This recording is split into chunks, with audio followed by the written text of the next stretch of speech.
Welcome to Roman military equipment. The strength of Rome was directly dependent on its military supremacy and fundamentally militaristic society. Regular citizens, comprised mostly of farmers and herders, joined to protect their land and families. In return for their service, members of this civic army were allowed to vote. Trained to be highly disciplined and obedient to superior officers, citizen soldiers developed a deep sense of loyalty to their city.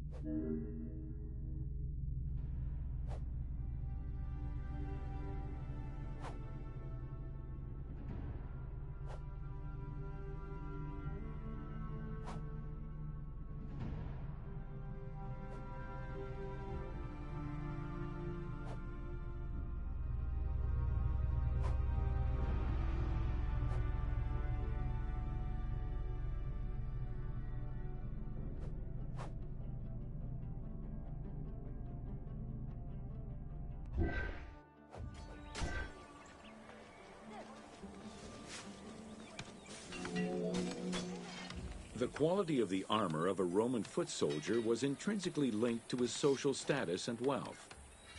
Chainmail was the most commonly used type of armor. Scale armor, made famous in today's media, came into use after Caesar's time. Foot soldiers carried large and oblong shields, while the cavalry used smaller ones of Greek origin. Soldiers were expected to carry their own kit, including the tools required for the construction of forts and tents.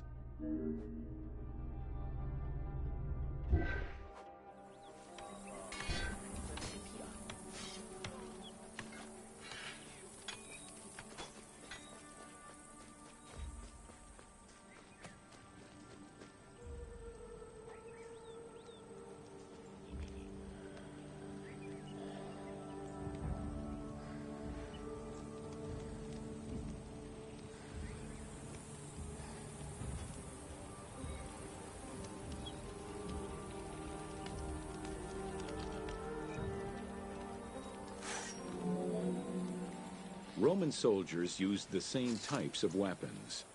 The stomach and face were the most targeted parts of the body. As such, a legionary was equipped with two close combat weapons, a dagger and a short sword, known as a gladius. One of the most ingenious Roman weapons was the javelin. Its pyramid-shaped tip pierced the body, while its iron shank was designed to break upon impact, stopping the enemy from throwing it back.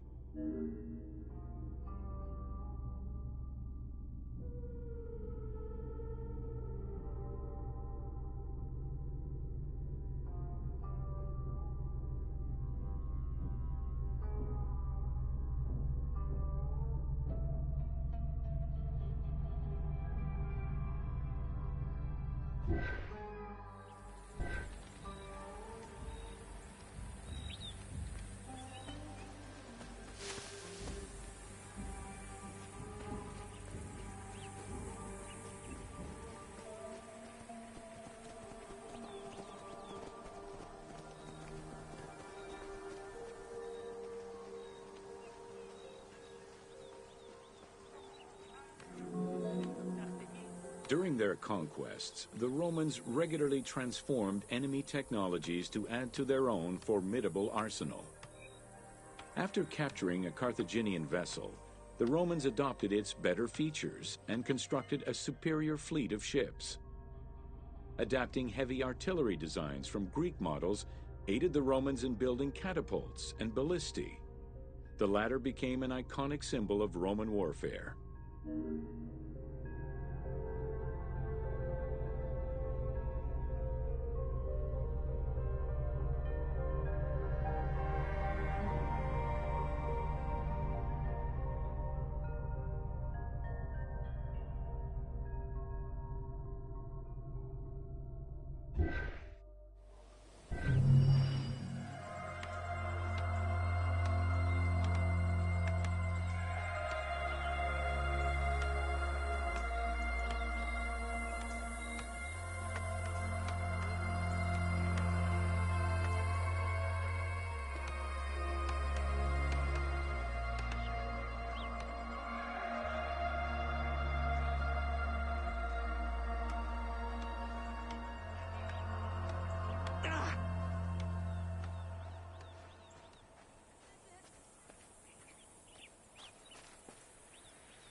Welcome to Roman forts.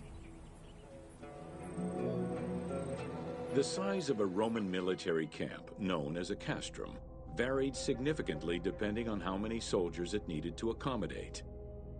However, they all shared common characteristics in design and construction, such as this fort before you, located in Cape Chersonesos.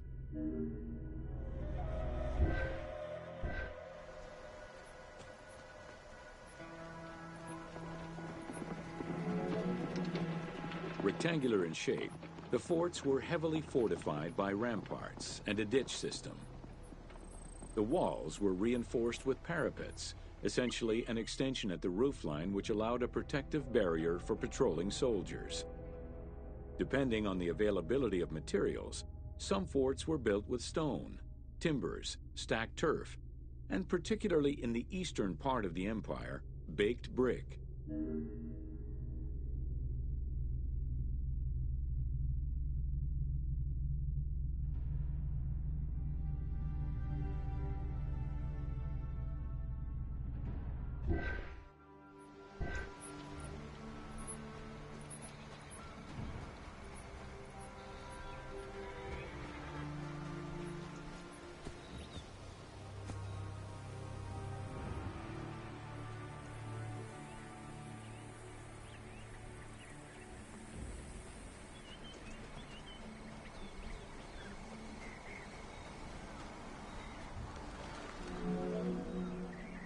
Access doors on all four sides were each flanked by guard towers.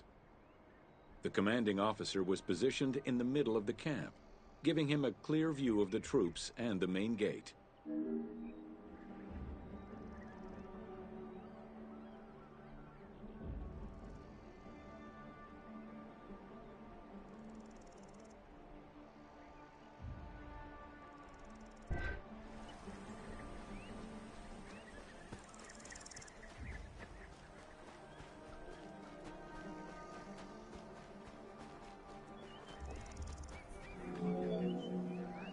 Along with sleeping barracks for the soldiers, the fort also had a granary that was expected to hold rations for a year or longer.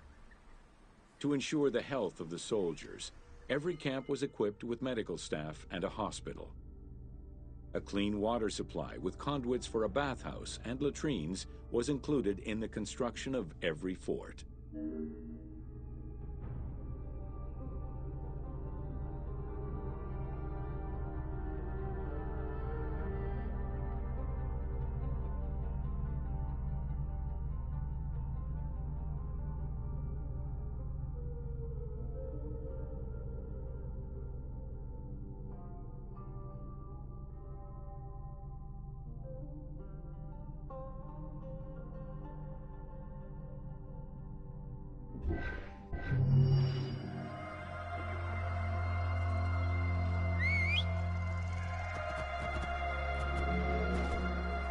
Along with sleeping barracks for the soldiers, the fort also had a granary that was expected to hold rations for a year or longer. To ensure the health of the soldiers, every camp was equipped with medical staff and a hospital. A clean water supply with conduits for a bathhouse and latrines was included in the construction of every fort. Whoa.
Whoa.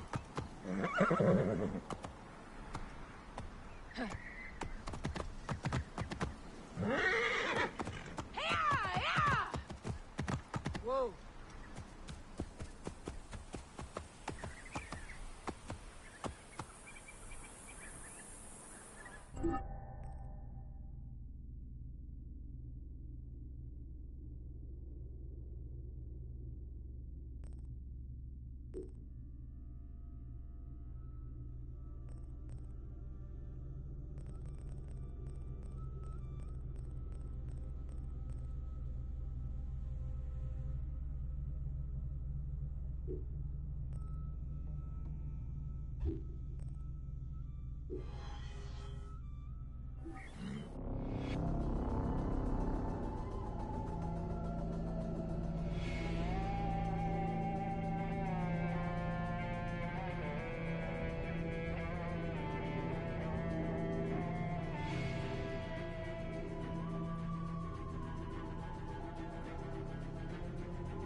Welcome to Evolution of Pottery in Ancient Egypt. Excavations all over Egypt have uncovered enormous quantities of pottery vessels of all shapes and sizes. The production of pottery was mainly confined to the outskirts of settlements due to the materials required and to keep the kiln smoke away from inhabited spaces. The function of the product determined the selection of the raw material, its treatment, its form, as well as the finishing of the surface.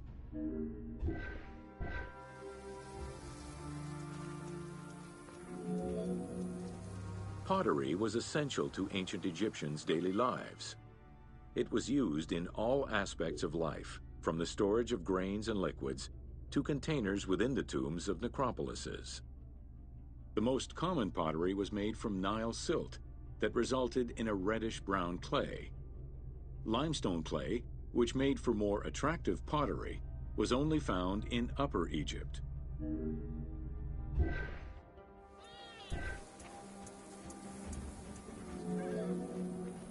Early pots were made from pinched or coiled clay. Chopped straw, ashes, and other minerals were added, and the mixture was then smoothed and decorated before being put in the oven. Pots were fired in bonfires or enclosed within a brick kiln.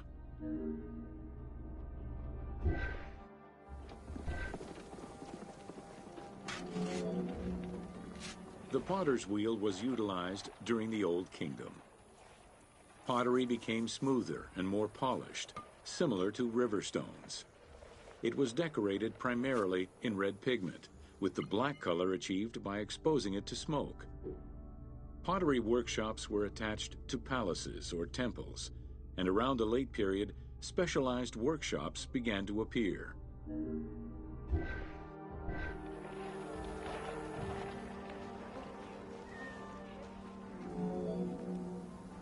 Quartzite particles, which created the rich blue or green glazing, became common during the New Kingdom.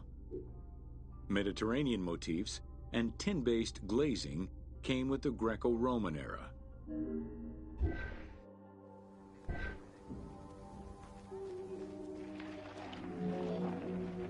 Potsherds could be found anywhere and were the most common canvas for writing or drawing, in comparison to the more expensive papyrus sheets. Named after their Greek description, ostraca contained daily life records, letters, or could be drawn upon. Artists drew sketches for temples and tombs, or simply for leisure.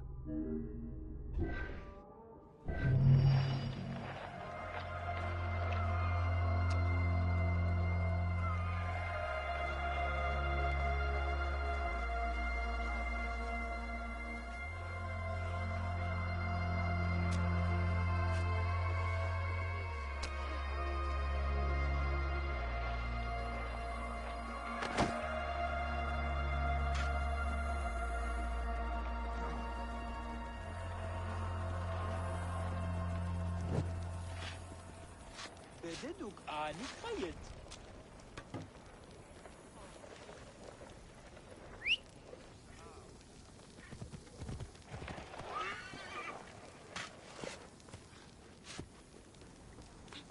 Whoa.